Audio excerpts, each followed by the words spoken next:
Hello everyone, good evening. Thank you very much everyone, thank you. Hope you're all in good perfection of wisdom space. We are definitely in the middle of the perfection of wisdom, so we need to tune up our mind in a meditation practice. So tonight onwards, for the next few sessions we have left, I'm going to combine these last teaching sessions, which I haven't got a lot of text material wise, but I will try to incorporate that with some of the meditation on the perfection wisdom of intended meaning of the perfection wisdom. We will incorporate the recitation of the Heart Sutra, which I will talk a little bit about the importance of in the very practice of perfection wisdom. So perfection wisdom, or wisdom being a complete path practice, we need to do the refuge and generation of bodhicitta and four immeasurables in a very important practice of the preliminary practice of the teachings of the perfection wisdom, not only as a prayer but also actually a conscious meditation to regenerate and renew our bodhicitta, the wishing bodhicitta. And then the time that we stay in that teaching and the meditation is the engaging bodhicitta. So we armor the bodhicitta motivation, and then we engage with the motivation in every sense of the word of what we do as a form of the engaged enlightenment thought, which is the 10 paramitas. And so when you have those 10 paramitas, then we combine that with the wisdom understanding of emptiness, signless, and wishlessness together while we're doing that. So I'll try to combine all this in the instructions as we go through the Heart Sutra meditation. So first of all, let's us do the refuge. Not as a beginner, but a refuge as a person who understands perfection wisdom. Of course, relative refuge object, the Buddha, is the fully enlightened one. But ultimate refuge is not a seeking an object. It's actually transcending the subject-object duality of the refuge goer and the refuge object. So that is the realization of one's own Buddha nature is the real refuge in the Buddha. And so relative refuge in the Dharma is learning the text like perfection wisdom, but the ultimate nature of the Dharma is the actual mental constitution of the mind that actually understand the mind that is devoid of any cognitive and afflictive obscurations. So freeing of the mind of any of the cognitive obscuration is the true relative ultimate refuge. And relative Sangha refuge object is the bodhisattvas and arhats who we get inspired and motivated by. But ultimate Sangha is ourself being ripened and matured, and ourself being very good friend, very reliable, self-reliant, that one who knows and one who knows how to mature himself, not needing looking for some external inspirer or supporter as such, but we become liberated with it. So with that in mind, we need to do when we say I take refuge in Buddha, Dharma, Sangha, we need to incorporate the perfection wisdom context of the refuge also. Then of course the generation of the wishing and engaging bodhicitta. We need to generate the wishing bodhicitta with the earth and the gold and waxing moon-like intention to carry, test it, and examine. And as we said, that before immeasurable prayer, we try to arouse, because loving kindness and compassion, joy, equanimity are the real causes and conditions that boost the cultivation of the wishing bodhicitta, and then engaging in the bodhicitta. The the very time with which we consciously stay present in the teaching and the practice itself is becomes the engaged bodhicitta. So which when we do the Heart Sutra, I'll talk more about that. So let's do the rest of the prayer first. Oyenda Buddha Dhamma Sangha Adere Pede La Dhamma Bhavacha Ajevendala Ashare Pada Padre and Abu Dharma Sangha Ajere Pede Dhamma Bhavacha Ajevendala Ashare Padre and Abu Dhamma Sangha Ajere Pede Dhamma Bhavacha Ajevendala Ashare Pada Padre.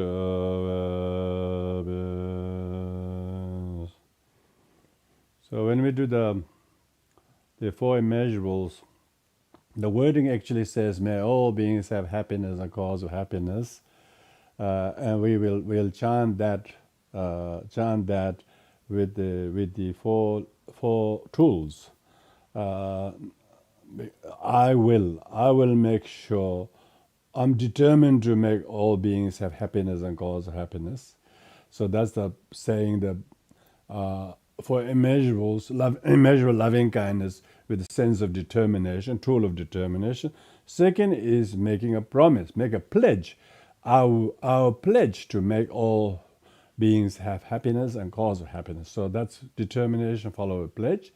Third is the actual prayer. May all beings have happiness, cause of happiness. You're praying to the Buddhas and Bodhisattvas so that all beings may have happiness, cause of happiness. So that's a prayerfulness, tool of prayerfulness. And the fourth is the dedication. Whatever good things that we see, we have, what we think, all our past, present, all the virtuous things, we dedicate this. We dedicate this for the cause of happiness, the happiness and the causes happiness for sentient beings. So with this, we need to meditate on when we say the four immeasurables, as in the context of the because practicing loving kindness is a generosity practice, and practicing loving kindness is a practice of discipline as well. So therefore, you try to intersect all the 10 paramitas, as you said, the loving kindness prayer, because the practice of giving loving kindness is higher than giving of material things.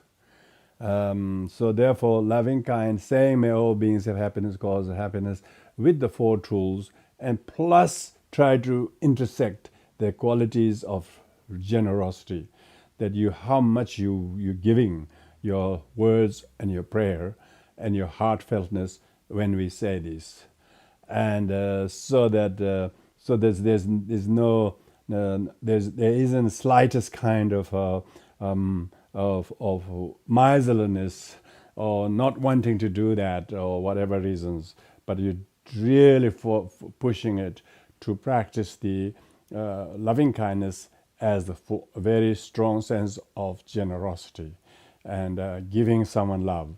And then with also discipline, the discipline of making a difference to someone to have happiness. And someone's happiness is your happiness. And so knowing that, we deliberately go out of our own way to meet to make someone happy. That's sort of the discipline. And same goes with the patience. So to be able to do that, you need to be tolerant. You need to be resilient in being whatever physical, verbal, emotional, and intellectual energy and contents you need to put in the prayer. So we're going to say the first immeasurable loving kindness, chant together, but then we pause a little bit so that you actually meditate on whether each of the facets of the paramitas are there or not, with a lot of joyfulness. You're saying this with a really strong sort of exhilarated mind of great delight and sense of wanting that you want to do that. May all beings have happiness. So you do it with so joyously, so delightfully. Yeah. So the element of the diligence there, not and that also done with a great sense of degree of concentration, meditative concentration. So it's not sort of depleted by some distractions or anything like that, but wholeheartedly your concentration is also there, and that is all done with the loving kindness in so far as knowing sentient beings on a 3 level. One is you're directing to sentient beings. Another is who don't have happiness. Another is knowing the nature of happiness are also impermanent. So sentient beings want happiness, but when they lose happiness, they become miserable. May they have the happiness of not being attached to happiness, so that happiness that doesn't spiced by the wrong view. So they should know even happiness are temporary, and so therefore, and ultimately, sentient beings, their suffering and happiness are kind of mutually coexisting. They're dependent on each other, So therefore, they don't see the emptiness of happiness. They are so attached to happiness, truly. So even though we wish them have happiness and cause of happiness, we still want them to have the understanding. Even happiness is truly not truly existing thing by having this or having that. Happiness is not some that truly and independently. It also is dependently existing thing, and so they don't know that. They don't know that, do they? So when we say may all beings have happiness, a cause of happiness, we say that 3 times, and then we will pause. We will meditate how to intersect the 6 parameters, as well as 4 additional parameters, which is skillfulness. How do we make sure be skillful to help others? How to be skillful that we ourselves do not push ourselves inappropriately, but at the same time skillfully encouraging ourselves as well, and then developing some kind of power behind the skillfulness. That skillfulness, you don't overstretch yourself to exhaust yourself, that you have this stamina that is unrelentingly strong. So that's the 8th parameter is the power, and the 9th one is a parameter of aspiration. So your aspiration of offering these prayers for the sake of other beings is completely understood by yourself, that how unready sentient beings are in sometimes where we want to help, but we don't give up on when sentient beings are not quite ready to receive help or go the way that we want them to go. So we just still do not give up on them, but offer prayers to keep guiding them. So try to meditate on these 10 facets of the paramitas. After we say the loving kindness prayer of the infinite loving kindness prayer, even though we will say the 4 immeasurables, all 4 of them, let's first focus on the 5th immeasurable loving kindness itself. Yeah, and then the last of the 10th parameter is primordial wisdom. This kind of wisdom is the nature of our own mind. Is there? It's just, you don't have to really acquire it as such new acquisition. it's almost we're becoming more conscious of that the true nature of our mind can do that.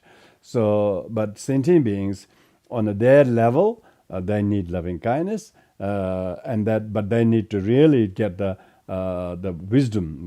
perfection wisdom to actually get themselves becoming much more benefit by themselves having loving kindness with perfection wisdom than always a recipient of loving kindness of others. They need to themselves empower through the practice like this. So with this in mind, we will say the four immeasurable prayer first, and then but meditate for a little while on the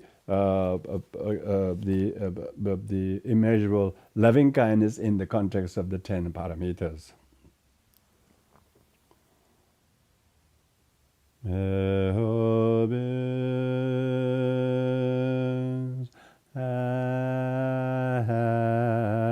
Happiness and the cause of happiness, may they be free from suffering, and the cause of suffering, may they never part from the happiness that no suffering, may they dwell equanimity, free from attachment and aversion to those near and far. May all beings happiness and the cause of happiness, may they be free from suffering, and the cause of suffering, may they never part from the happiness that no suffering, may they dwell equanimity, free from attachment and aversion to those near and far. May all beings happiness and the cause of happiness, may they be free from suffering, and the cause of suffering, may they never part from the happiness that no suffering, may they dwell equanimity, free from attachment and aversion to those near and far. So now try to enter into the mind stream of a loving kindness lays with the infinite loving kindness lays with the 6 and 10 paramitas. Try to stay consciously What is the perfection of generosity in practicing loving kindness? What is the perfection of discipline and patience and diligence and concentration, meditation? All try to conscientiously witness the cultivation of these right wishing and engaging facets of the loving kindness in context of this 10 parameters. So that try to use your posture of stillness and your attention to keep this all to register great kind of meditation, union of calm abiding special insight, during which your mind is able to witness the need to unite these together and consciously see, enter into the mind stream that lifts your spirit from the ordinary I and the me and the my aggregates, but the one who looks as a bird eye view of the plight of sentient beings, and thus stay in that kind of unperturbed meditation of immeasurable loving kindness. So with this, please do the meditation.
Now, in the same way, we try to generate the immeasurable compassion as first not only just a prayer, but actually we are determined to practice compassion so that we remain the most, first and foremost, we practice compassion, and we therefore make a strong, express our determination in the meditation.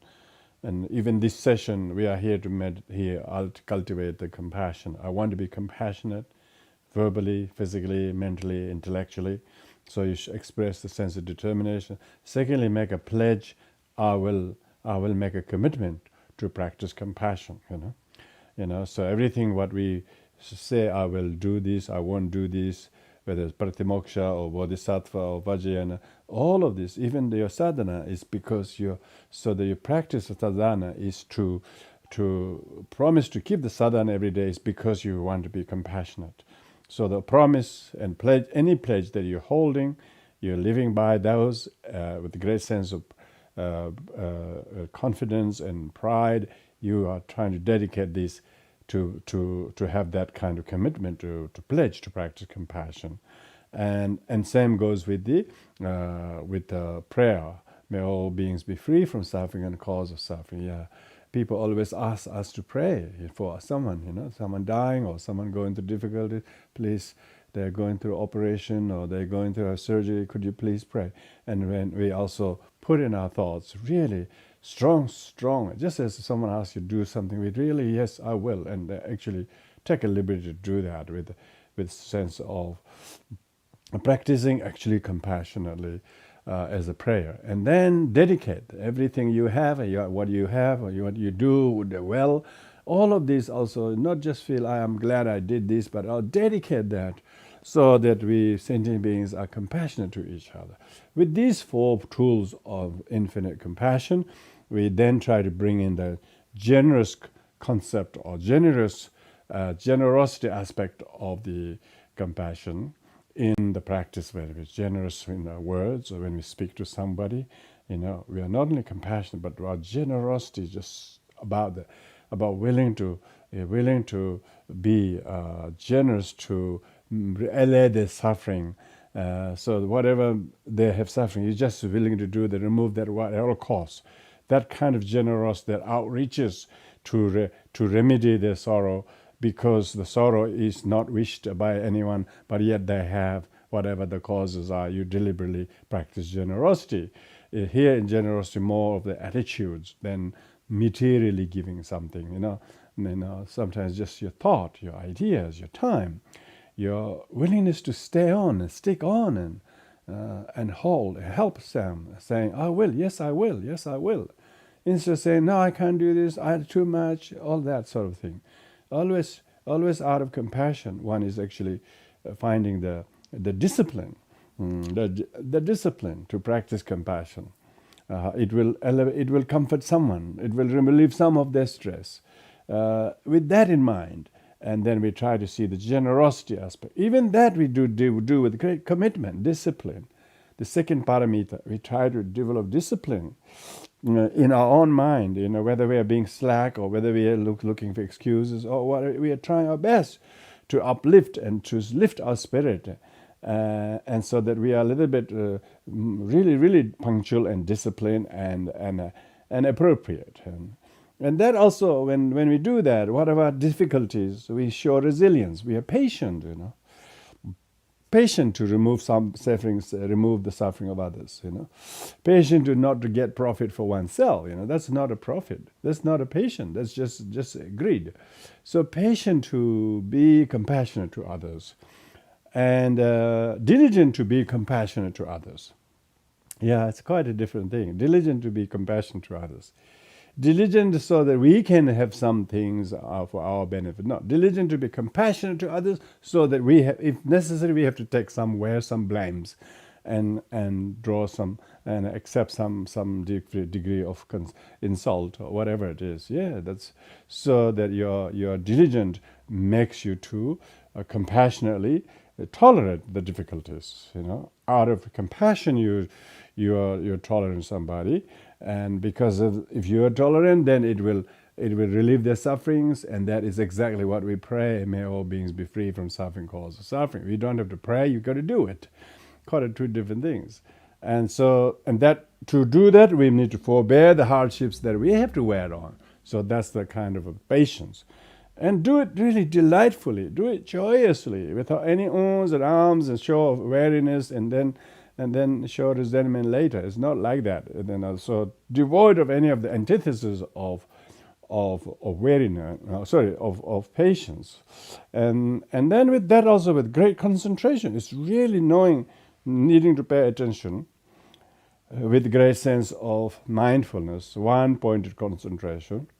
So when we do the next lot of four immeasurable prayers, particularly focus on the infinite compassion, and together intersected with these 6 parameters, with wisdom, as well as a method, as well as skillful means, as well as power or prayer or primordial wisdom, what have you. So with this in mind, once again we chant the 4 immeasurables, and lace with the 4 tools and 6 parameters. Thank you, everyone.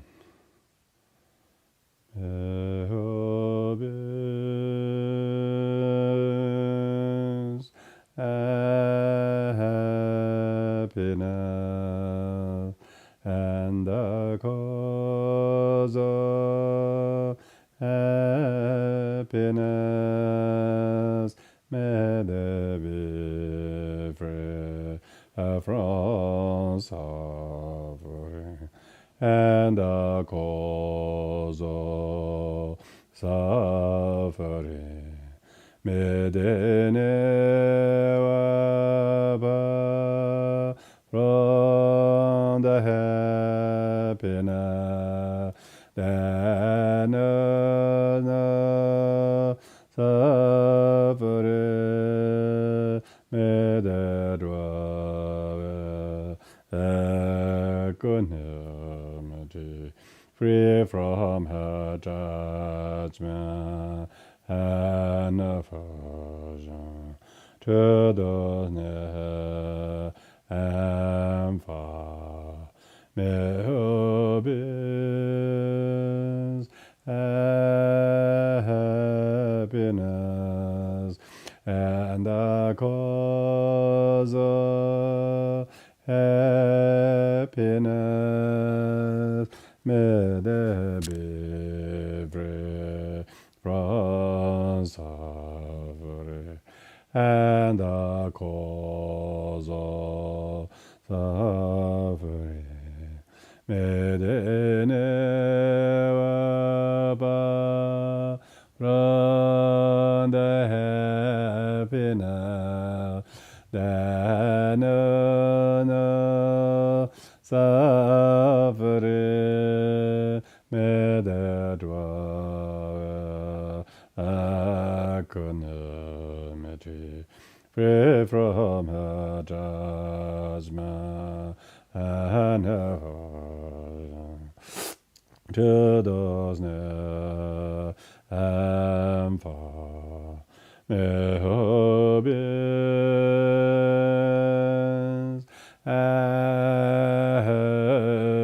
happiness and the cause of happiness, may they be free from suffering, and the cause of suffering, may they never part from the happiness that no suffering, may they dwell equanimity, free from her judgment and aversion to the near and far.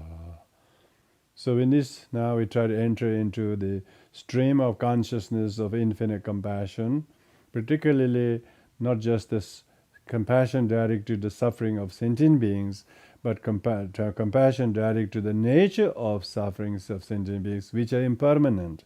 They don't know that and therefore make the suffering even more harder. If they knew the suffering is as impermanent, does not truly exist from its own side, then they will be able to lift their spirit up. And so they can't even do that. And then third level is the suffering itself does not even exist independently, as self does not exist, except grasping to it as me or mine. Even suffering itself is product of me and mine. And this pervasive conditioning of self, grasping is, created this very suffering. Otherwise, suffering itself does not exist. You don't have to remove what doesn't exist, really. And sentient beings don't know that. And that's even more higher level of the highest of the three levels of compassion is directed to sentient beings, its nature, and its emptiness. And sentient beings don't have any of this. They are not compassionate to each other, let alone to the nature of suffering, let alone emptiness of it. So here, as we meditate for the next 5 minutes, try to understand, enter into that kind of a spirit and stream of consciousness that remains very sharp and vivid and clear, almost like breaking our heart in a kind of many different levels, how the plight of sentient beings, but only if they have this compassion directed to the objectless suffering and sentient beings, then the grasping to the I will crumble, and as will the wrong view that suffering exists will.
remaining abiding in that stream of consciousness of infinite loving kindness, compassion, and contact with the 6 paramitas. Now we will focus specifically on the delight and joy in the practice of infinite joyfulness that is absent of jealousy, absence of competitiveness, absence of poor me mentality, makes your mind completely elated and elevated to a level that is devoid of sadness and depression, because sufferings of sentient beings actually do not exist at all as they may have appeared when you lift your spirit in the state of infinite joyfulness. So therefore here, of course, we are trying to objectify what if this joy that we can enter our stream of consciousness, what if would be, how wonderful it would be if sentient beings could enter their mind in the stream of consciousness that is devoid of sorrow or jealousy or poor me mentality, but completely absent of all of that. And that how wonderful it will be, and I'm determined to make them have such joy, and I'll pledge to make them have such happiness that does not turn into suffering. And pray to all the Buddhas and Bodhisattvas that this may come into, this prayer be realized. And I dedicate all the merit and virtues of this world and my own, so that all beings' mind stream enter into that stream of consciousness. So with that kind of facets of the immeasurable joyfulness, then you also bring the qualities of generosity, that your whole heart is devoid of any kind of miserliness and a kind of a meanness, but totally, what we call, without any tight-fistedness. We give completely, unconditionally, we give everything, so that beings are able to enter their mind into such stream of consciousness. And we do that with good degree of discipline, patience, diligence, meditation, and concentration. So when you're meditating now, perfection wisdom is try to free your mind from any of the facets of dullness and agitation, but otherwise try to see any of the components of the 10 paramitas, how can that be present. And so with this in mind, we do the immeasurable prayers once again, and then try to enter into the stream of consciousness of infinite joyfulness, propped up by these 10 paramitas.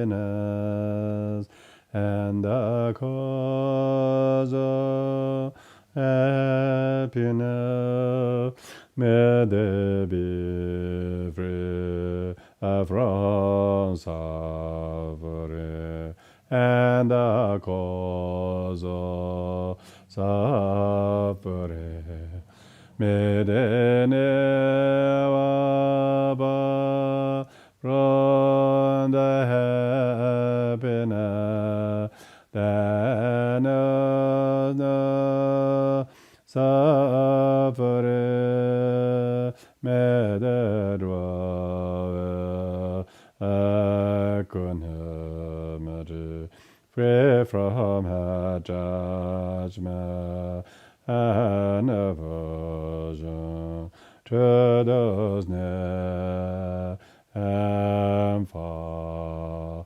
May her beings happiness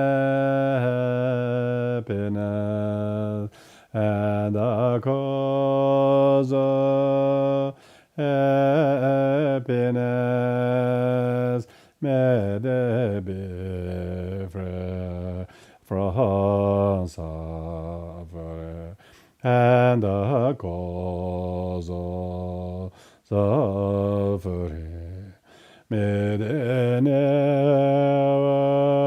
part from the happiness that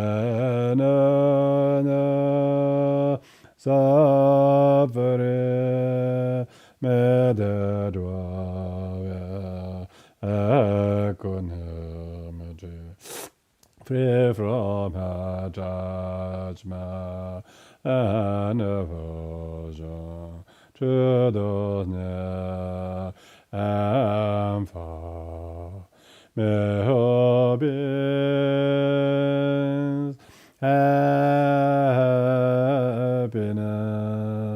and the cause of happiness, may they be free from suffering and the cause of suffering.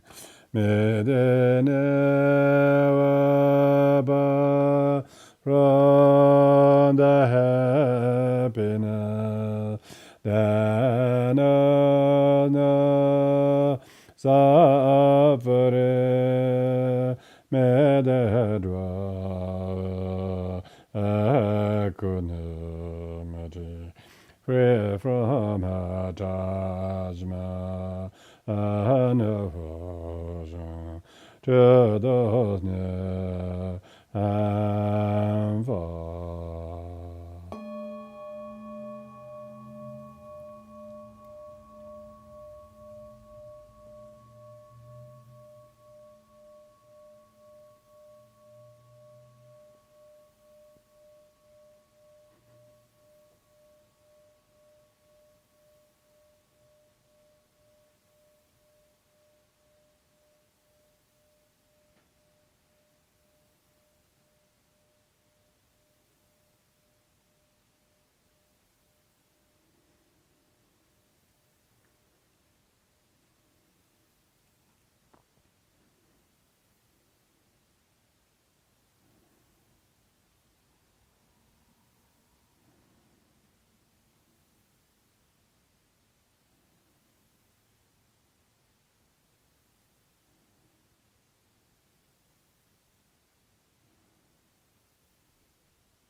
This way we not only enter into the stream, but abide in that state of great perfection, of wisdom, which empowers oneself to remain in that joyous fullness. Now we will go into the meditation on infinite, immeasurable equanimity, which is the great merit.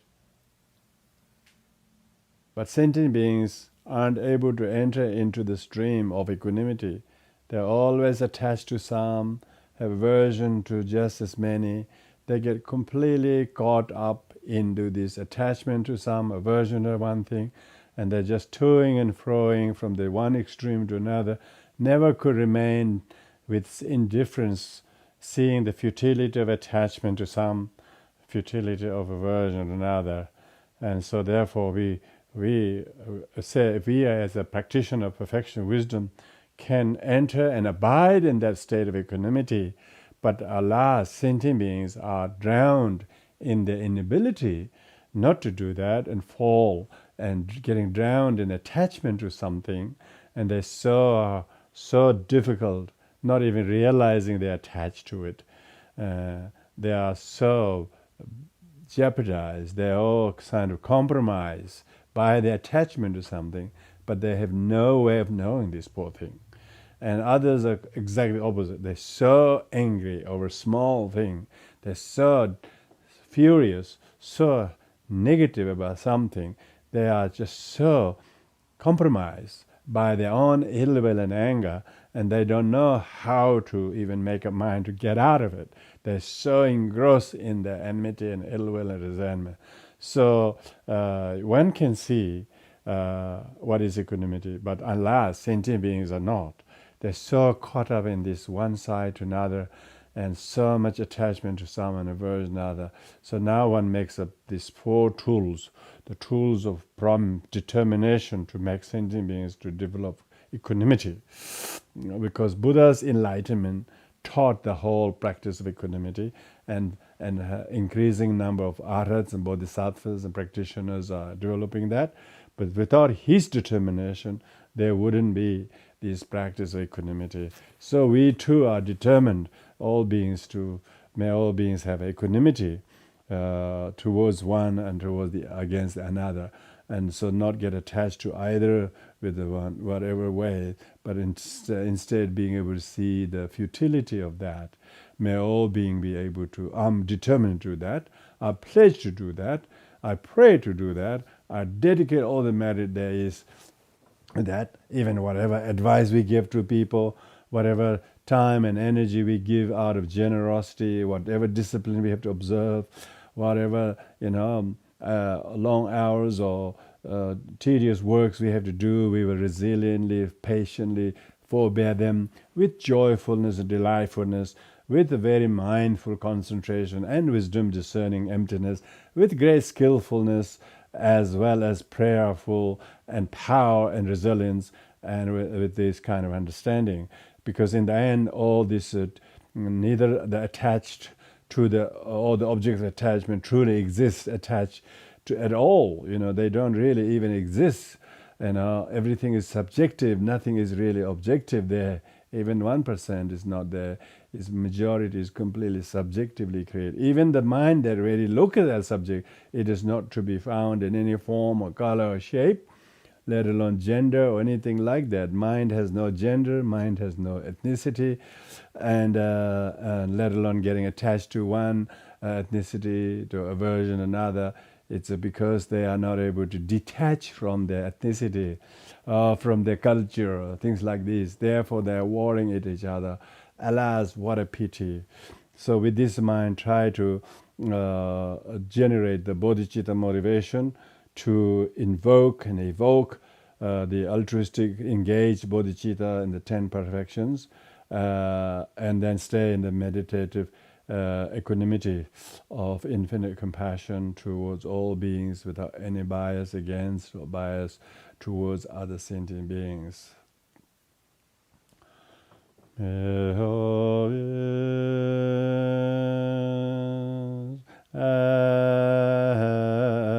Happiness and the cause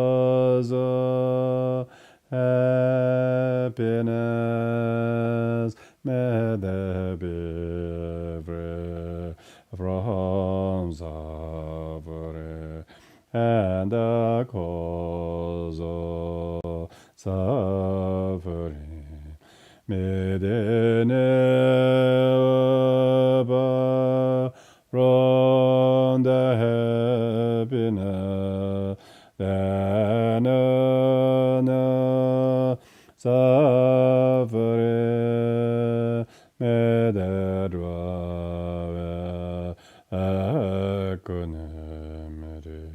free from her judgment and aversion to those near and far. May obedience happiness and the cause of happiness may there be free from suffering and the cause of suffering. May they never be from the happiness and no suffering. May they dwell equanimity, free from her judgment and aversion to those near and far. May obedience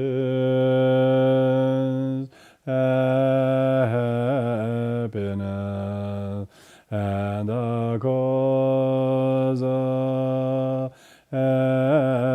happiness may there be free from suffering and the cause of suffering may they never be from the happiness that no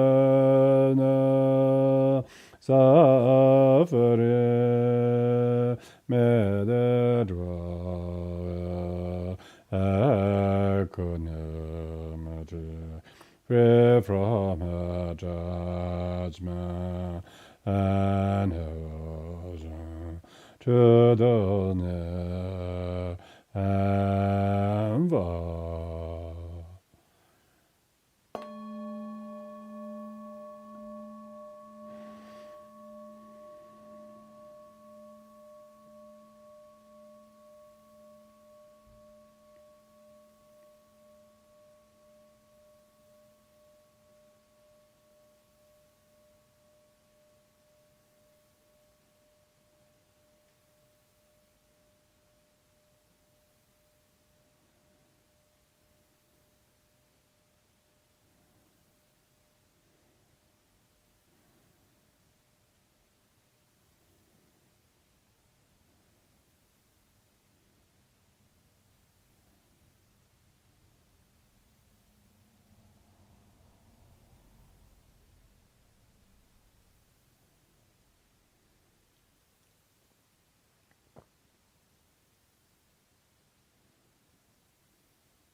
So, as now we're going to do the Heart Sutra, because this eighth chapter tonight, it says that you need to do the accumulation of merit and wisdom, and so we have already done the four immeasurable combined with the six paramita meditation and analytical meditation that way. And now the wisdom component is, even though six paramitas are all wisdom components, so we will recite the Heart Sutra. And so when we are reciting Heart Sutra, we will need to integrate the understanding of the perfection of wisdom, of each of the perfection of generosity, because this eighth chapter is called accumulation of merit and wisdom. So the merit component is the first five paramitas. The wisdom component is the sixth paramita. And so when we are reciting the Heart Sutra, of course, this primarily refers to the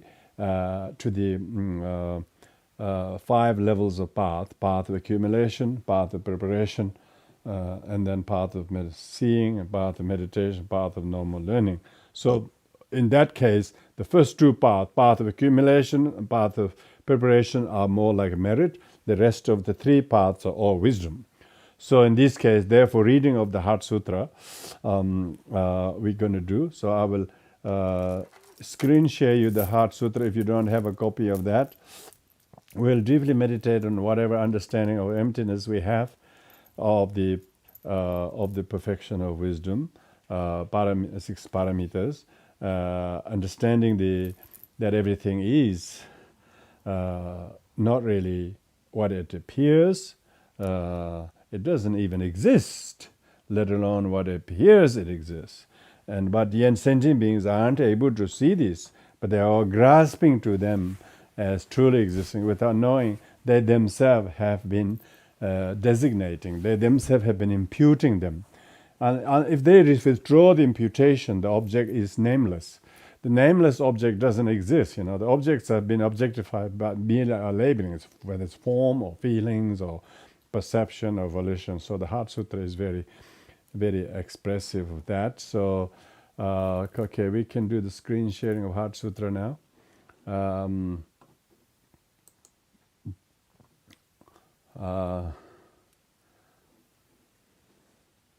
This thing is appearing.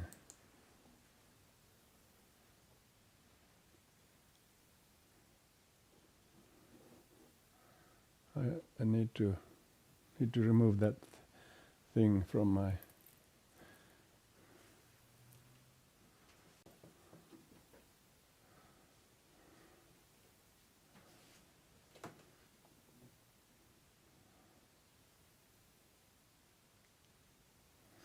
It's on.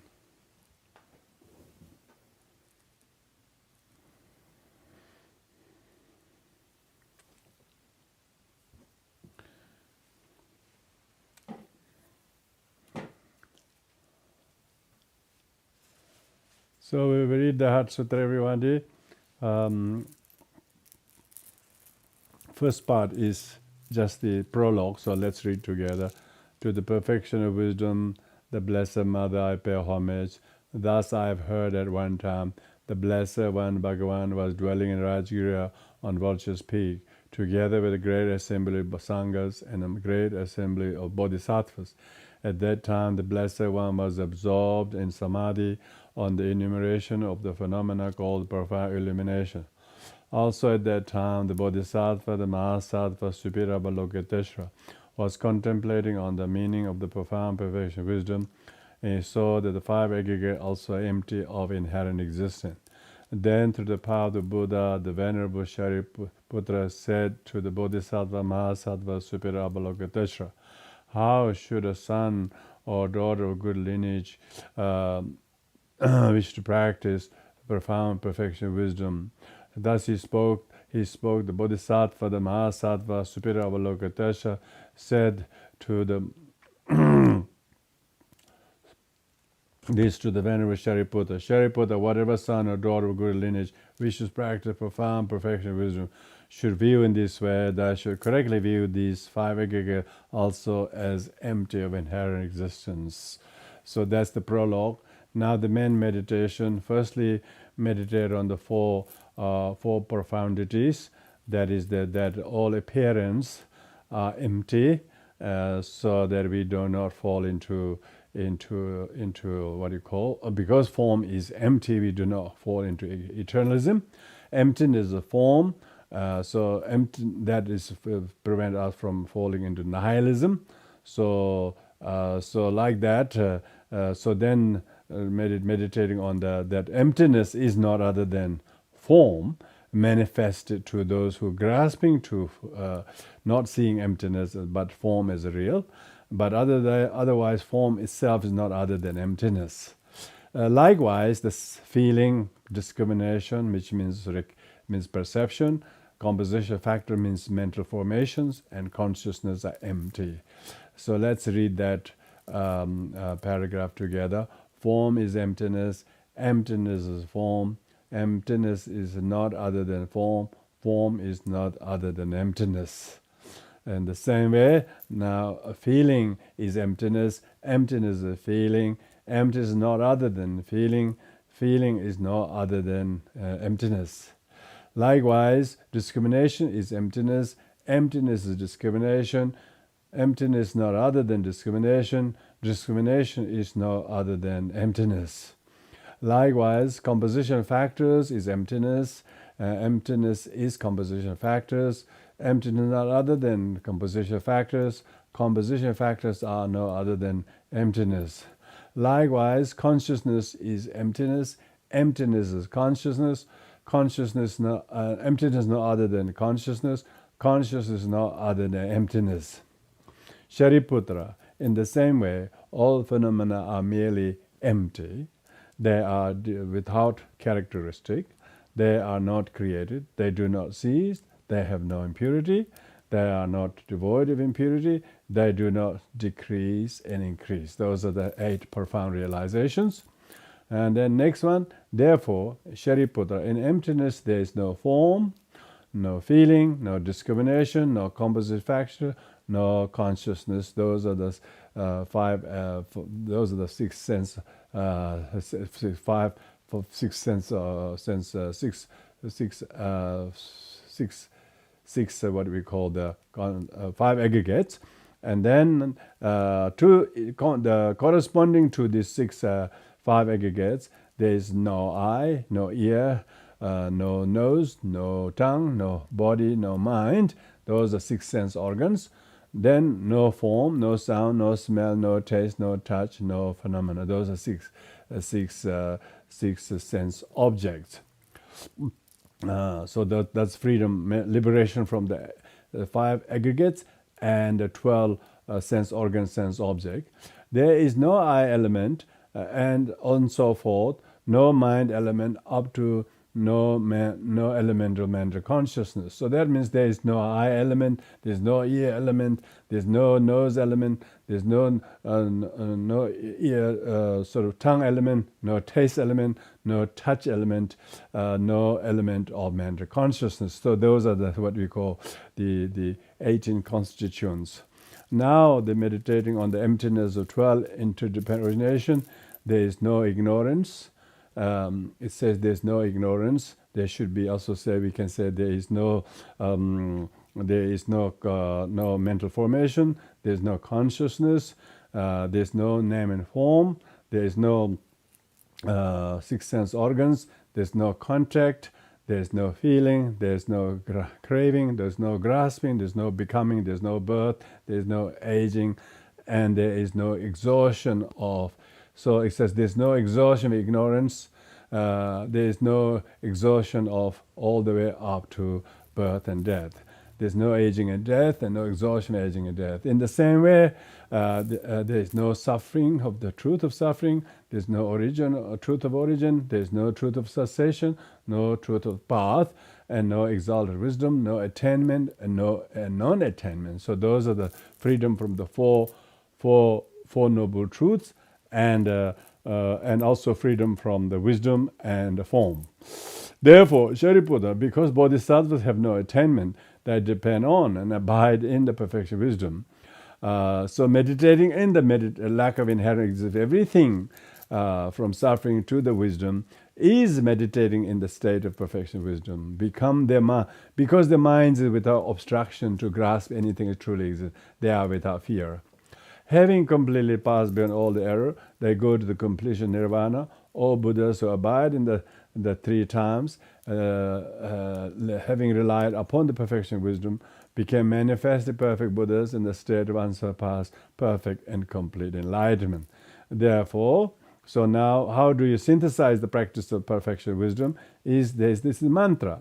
Therefore, the mantra of perfection wisdom is mantra of great knowledge. That's path of accumulation.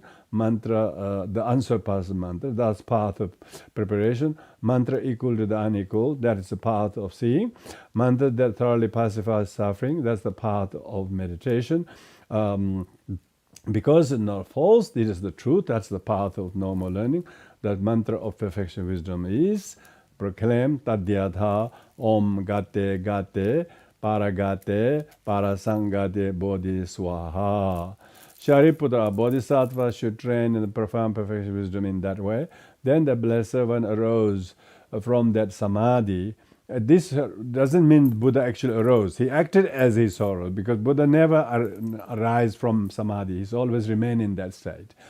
So Bodhisattva, then the Blessed One arose from samadhi and said to the Bodhisattva, Mahasattva Avalokiteshvara, well done, well done, well done. One of good lineage is just so. It is one of good lineage is just like that. Profound perfection of wisdom should be practiced just as you have taught it. Even Tathagatas will rejoice in this. So that's the actual spoken words of the Buddha. Then the Blessed One, having so spoken, Venerable Shariputra, Bodhisattva, Mahasattva, the superb Avalokiteshvara, all those gathered there, also those in the world's gods, humans, demigods, Gandharvas, all filled with admiration and praise the words of the Blessed One. So now that's the meaning of the Heart Sutra. Of course, Heart Sutra is the gist of the entire body of the perfection wisdom. And so therefore it says here, when you combine the merit and the wisdom together, then all the 6 paramitas are combined. But so the merit component is practicing the 10 paramitas and 4 immeasurable, true sentient beings, but ourselves in the meditative state of entering into the stream of that vision of emptiness. And then the entire practice of the 6 paramitas is the perfection of merit, accumulation, merit, and wisdom, and these will greatly purify and yield the immaculate nature of your mind in its very luminous, clear, vivid, vast, and free. So that is the actual chapter number 8, is how to meditate on the meanings of the entire paramitas we've been talking for the last 2 terms, and then try to use it in this kind of meditation that we have been doing. So now we will recite the Heart Sutra, the mantra, which everybody should know, for a little while meditating. Try to enter into the stream of consciousness of the perfection of wisdom. And then we do the repelling of the obstacles. Adyadam gade gade bara zang gade bodhi swaha. Adyadam gade gade bara zang gade bodhi swaha. Tadyadam gade gade bara zang gade bodhi swaha.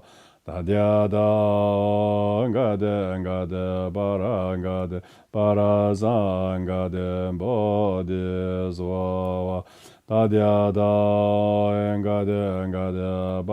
gade bara zang gade bodhi swaha. Tadyada gade bara zang gade bodhi swaha. Tadyadam gade bara zang gade bodhi swaha. Tadyadam gade bara zang gade bodhi swaha. Tadyadam gade Parazangade Bodhisattva Tadyada Ngade Barangad Parazangade Bodhisattva Adyada Mangade Barangad Parazangade Bodhisattva Tadyada Mangade Barangad Parazangade Bodhisattva Tadyada Mangade Barangad Parazangade Bodhisattva Tadyada Mangade Barangad Parazangade Bodhisattva Tadyada Mangade Barangad Parazangade Bodhisattva Tadyada Mangade Barangad Parazangade Bodhisattva Tadyada Mangade Barangad Parazangade Bodhisattva Tadyada Mangade Barangad Parazangade Bodhisattva Tadyada Mangade Barangad Parazangade Bodhisattva Tadyada Mangade Barangad Parazangade Bodhisattva Tadyada Mangade Barangad Parazangade Bodhisattva Tadyada Mangade Barangad Parazangade Bodhisattva Tadyada Mangade Barangad Parazangade Bodhisattva Tadyada Mangade Barangad Parazangade Bodhisattva Tadyada Mangade Barangad Parazangad Bodhisattva. So of course all forms are emptiness, and there's no difference between form and emptiness. But here, in the connection with this mantra recitation, you can imagine your right hand as a sun, your left hand as a moon. Anything that we still think that forms are real and feelings are there and perception and volition and consciousness and aggregates are real, me and my, and if we're really suffering, we should imagine that in order to ritually squash all of them into emptiness, between the sun right hand and moon left hand, and all those wrong views, graspings and afflictions and obscurations, out of great compassion, when you clap the hands, imagine everything which is embodied in a form or body or whatever appearances, and their consciousness all liberated without any of the fixations. So with this mind we do that, repelling of the obstacles. Namo, I pay homage the Master, I pay homage the Buddha, I pay homage the Dharma, I pay homage Sangha, I pay homage Blessed Mother, Perfection Wisdom. By the power of paying homage to you all, may our words of truth triumph. Just as long ago King Shakra, the King of Gods, through the power of meditating on the profound meaning, reciting words of Blessed Mother, Perfection Wisdom, successfully repel all demonic obstacles, evil being, and the like. So in the very same way, we also, through the power of meditating on the profound meaning and reciting the words of Blessed Mother in the perfection of wisdom, be able to repel obstacles and disharmonious factors. May they be annihilated, may they be pacified. Namo, I pay homage the Master, I pay homage the Buddha, I pay homage the Dharma, I pay homage the Sangha, I pay homage the Blessed Mother, perfect wisdom. By the power of paying homage to you, may our words of truth triumph. Just as long ago, Shakra, the King of Gods, through the power of meditating on the profound meaning of reciting the words of Blessed Mother, perfection, wisdom, successfully repel all demonic obstacles and the evil being and the like. So in the very same way, may we also, through the power of meditating on the profound meaning, and the reciting words of Blessed Mother Perfection Wisdom be able to repel obstacles that disarm the fact. May they be annihilated. May they be pacified. Namo, I pay homage to the Master. I homage to Buddha. I pay homage to the Dharma. I homage to the Sangha. I pay homage to Blessed Mother Perfection Wisdom. By the power of paying homage to you, may our words of truth triumph.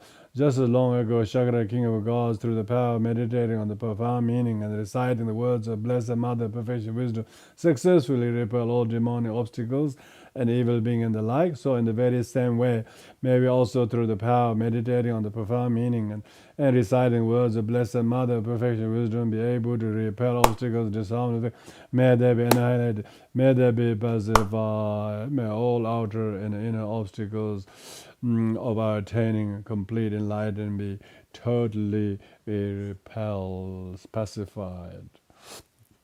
So in this way, when we rise from the meditation and perfection wisdom, one should see that all the appearance of the form in the eyes and the sound in the ear or language or whatever tactile or olfactory or gustatory that you experience, all of them, you should never get attached to one or aversion to another. See them all as illusions, temporary. Illusion doesn't mean doesn't exist, but they see them as temporary and don't get attached to it, look back at it, talk about it, think about it. And see all sound as echo of emptiness. And whatever your thought comes, do not see them as they're just like water writing on the water, and it quickly appears, quickly disappears. So the awareness and emptiness, and just like a dream. So in this way, try to use the three analogies of the illusion for forms, echo to sound, and thought as all dreams. So try to remain in that state in your post-meditational period. But look at sentient beings who do not know this with their bodhicitta and compassionate meditation. And that's why we need to be completely armored with this perfection wisdom, that all appearance are illusions, and all the sound we hear are echoes, all our thoughts are dreams. And so do not put a lot of attachment to one or worry about anything like that. But the sentient beings who don't know this, and then you become even more extra caring and compassionate to them. For them, everything is real. So therefore, we need to facilitate them to the level that we can best attend to them. So this is the chapter number 8 of this perfection wisdom which we went through. It's only got a very short paragraph. It says, the accumulation, merit, and wisdom are all included in the practice of sixth perfection. The thorough purification practice accomplishes the accumulation, merit, and wisdom, which are also subsumed in all the six perfections. The purification of one's mind and heart is known as the true thorough purification by being able to enter into the stream of consciousness. So therefore, this is the lesson, the chapter number 8 of the last part of the practice is suggesting to actually do the meditation. And we will be able to continue like this for the remaining each section for the next 4 weeks also. I hope that this will give you a sort of new dimension how to try to bring some experiential meditation on the perfection of wisdom, not only in these classes but also in your everyday life situations, that all will be greatly benefited by these teachings. So we are about to conclude here with dedication merits. Unless you have any questions or comments, if you have, we can allow a few minutes here. Thank you, everyone.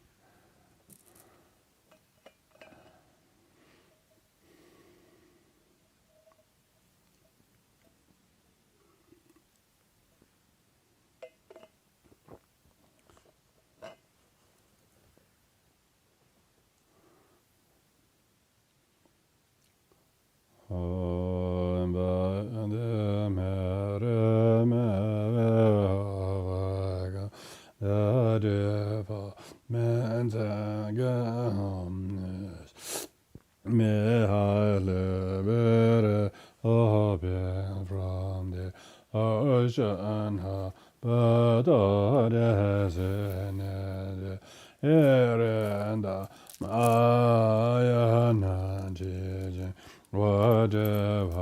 mere ra me be begas de la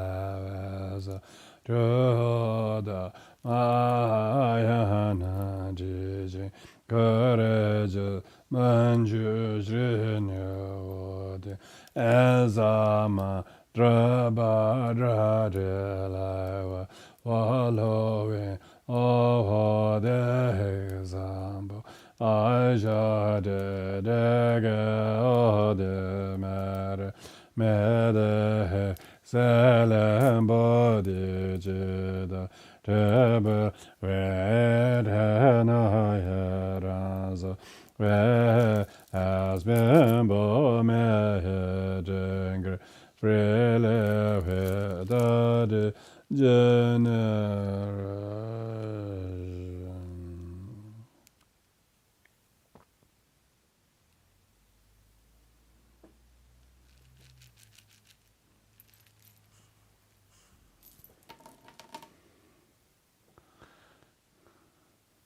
Thank you, everyone. See you next week. Take care. Thank you, Rinpoche. Thank you, Rinpoche. Thank you. Welcome. Welcome. Welcome, everyone.